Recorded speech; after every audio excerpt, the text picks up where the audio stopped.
तुम्हें प्यारे भाइयों और बहनों, आप सबों को जयसु। दुनिया के मुक्तिदाता उद्धारकर्ता प्रभु यीशु के आशीष, अनुग्रह, कृपा तथा प्रेम आपके एवं आपके परिवार के साथ रहे। आज इस सारी दुनिया में फैली हुई माता कलीसिया और ये 40 काल को प्रारंभ कर रही है। ये 40 काल और 40 दिन का काल है जहां हम हमारे प्रभु यीशु क्रिस्त के दुख भोग और मरण, क्रूस मरण एवं उनके पुनरुत्थान के बारे में मनन चिंतन करने का समय है। जी हाँ, क्रिस्त में प्यारे भाइयों और बहनों, ये 40 काल ऐश वेडनेसडे से शुरू होता है, यानी राग बुध से शुरू होता है। प्रिय विश्वासियों, आप अच्छी तरह से जानते होंगे कि ऐश वेडनेसडे का मतलब दुनिया में ऐसी कोई चीज़ नहीं है जो नहीं बदलता है। ऐसा कोई इंसान नहीं है अपनी जीवन शैली को नहीं बदलता है। हर दिन दुनिया में हम देखने को मिलता है कि हर पर्सन, हर व्यक्ति और दिन ब दिन बदलते जा रहा है। उनके पहनाव और उनका रहने का मकान या फिर उनका बोलचाल और उनका वेशभूषा सब कुछ चेंज होते रहते हैं। और प्राकृतिक में भी हम देखने को मिलता है कि वहाँ भी चेंजेस होता है, यानी हर एक व्यक्ति और चेंज करता है। Every person wants to change the world, want to change others, want to change the nature, but not ready to change himself or herself. Who says? The Leo Tolstoy says. यानी हर एक व्यक्ति दूसरों को बदलना चाहते हैं, दूसरों में परिवर्तन देखना चाहते हैं, लेकिन स्वयं बदलना नहीं चाहते हैं और स्वयं अपने जीवन को बदलने के लिए, जीवन को परिवर्तन करने के लिए वो तैयार नहीं है। लियो टॉल्स्टॉय ये कहते हैं। जी हाँ, क्रिस्त में प्यारे भाइयों और बहनों, आज जिस रफ्तार से आज के मानव जीवन चल रहा है, अब उसको देखते हुए हमें यह पता चलता कि कुछ ही वर्षों के अंतर और आधुनिक और इस संसार में क्या क्या बदलने वाला है। और ये जिसे हम जानते हैं कि कंप्यूटराइज्ड वर्ल्ड में हम जी रहे हैं, मोबाइल वर्ल्ड में हम जी रहे हैं, हर चीज़ को बड़ी आसानी से हम प्राप्त कर सकते हैं। ये सब टेक्नोलॉजी में चेंजेस आने के कारण हुआ है।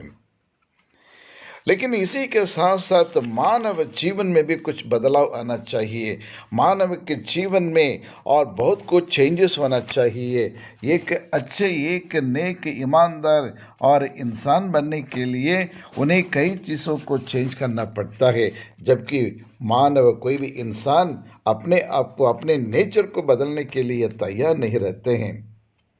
जी हाँ, क्रिस्त में प्यारे भाइयों और बहनों, आज ही हम 40 काल प्रारंभ कर रहे हैं।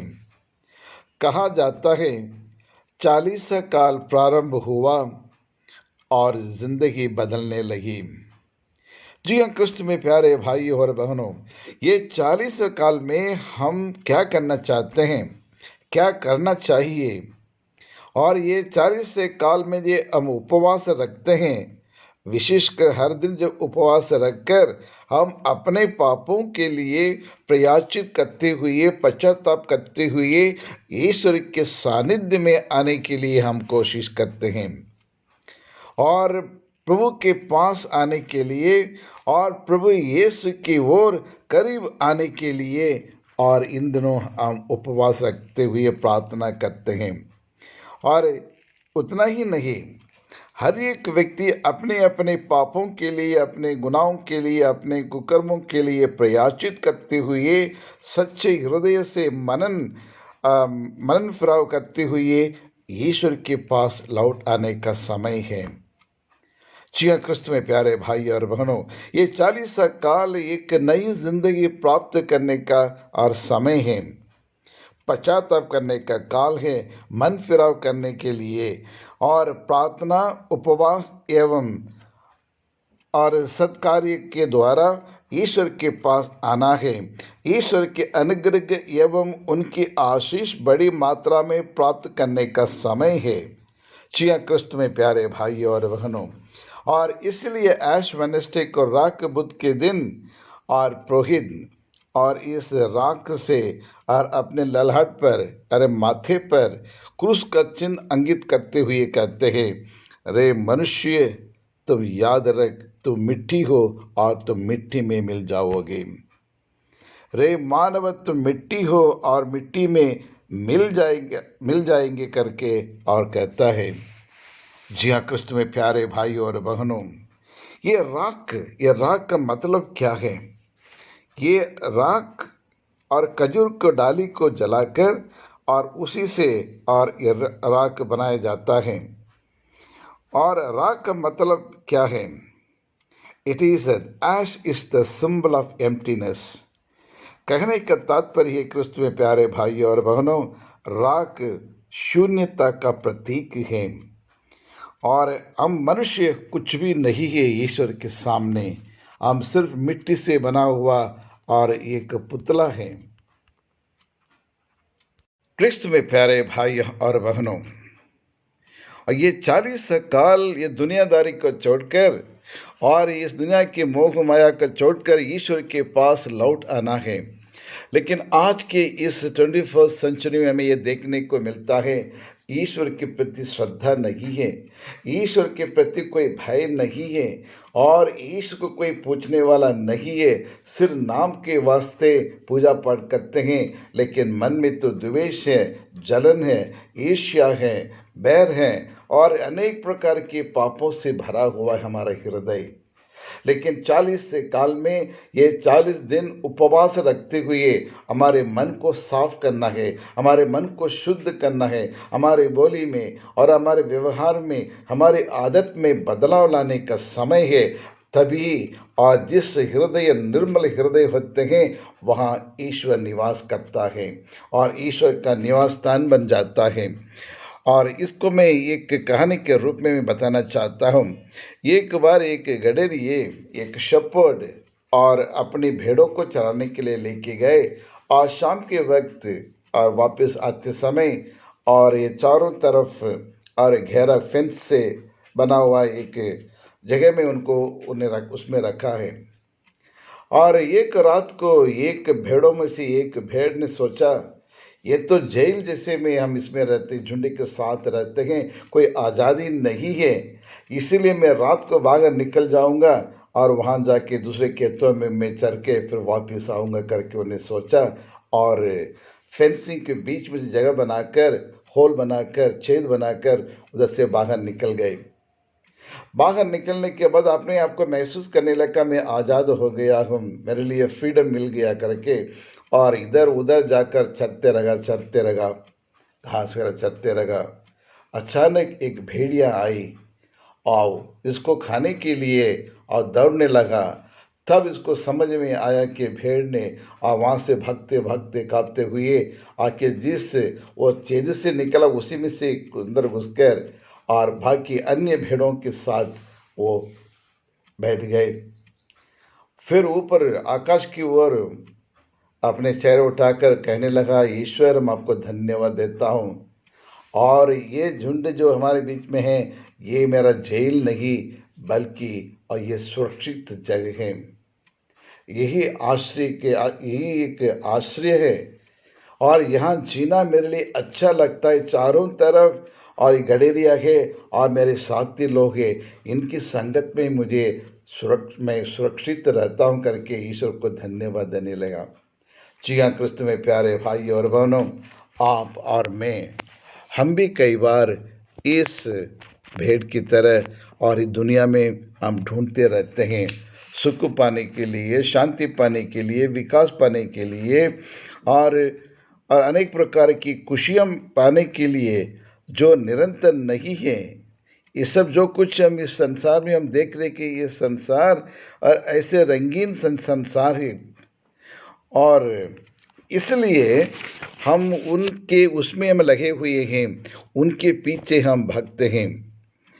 जब ईश्वर को छोड़कर दुनिया में और हम अपनी ज़िंदगी को ढूंढने लगते हैं, खुशी को ढूंढने लगते हैं, या दुनिया में हम नाम दाम और धन दौलत, आलीशान महल मकान और रंगीन दुनिया हमारी ज़िंदगी बनाने के लिए हम सब कोशिश करते हैं।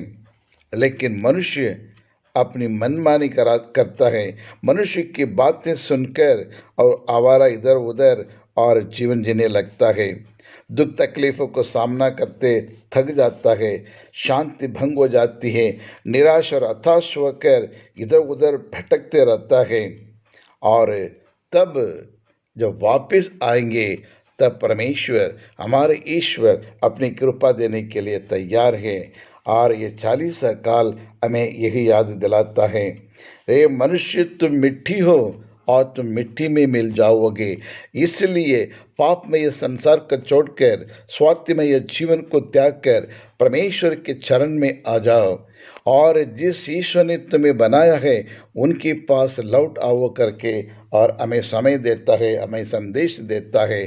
जी हाँ क्रिस्तु में प्यारे भाई और बहनों, क्या हम अभी भी इधर उधर और मंडराते रहते हैं? क्या हम ईश्वर के सानिध्य में आने के लिए तैयार हैं?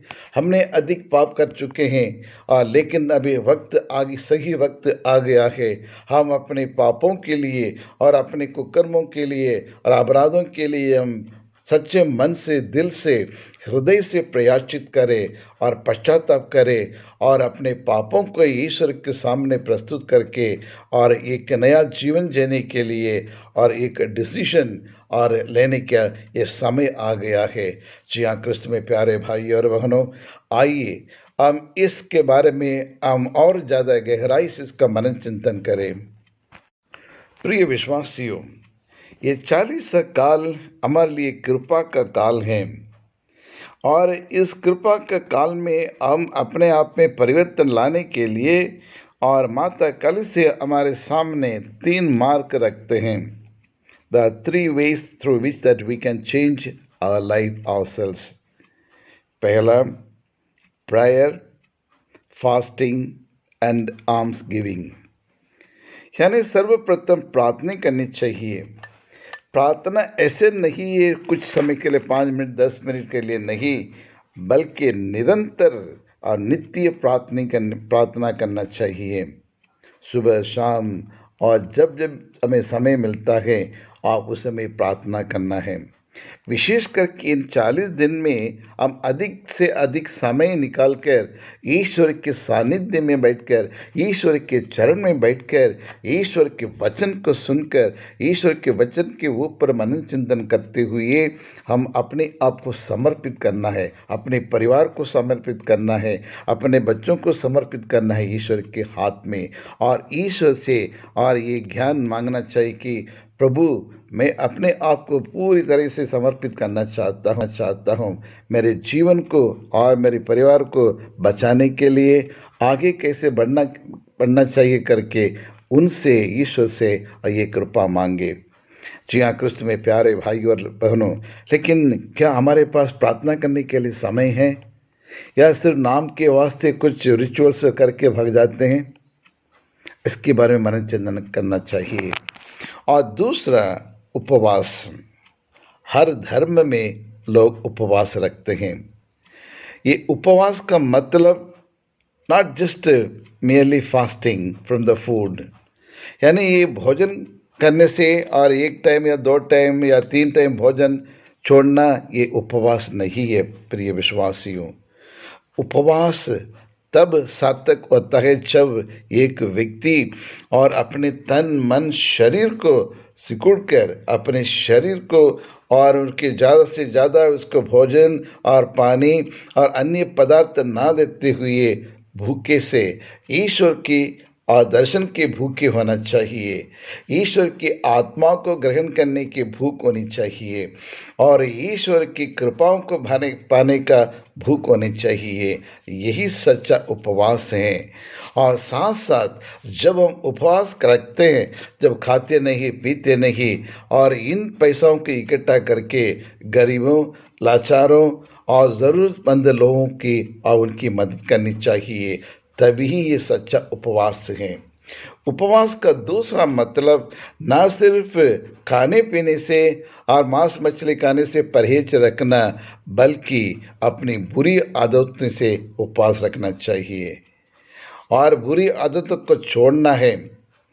और हमारे मन में जो भी गंदे विचार आते हैं उस गंदे विचारों को त्यागना है, स्वार्थपन को छोड़ना है। और इस प्रकार जो अनेक प्रकार की हमारे मन में जो बुराइयां हैं, सारी बुराइयों से उससे उपवास करना चाहिए, उसके दूर रहना, उससे परहेज करना चाहिए। यही सच्चा उपवास है।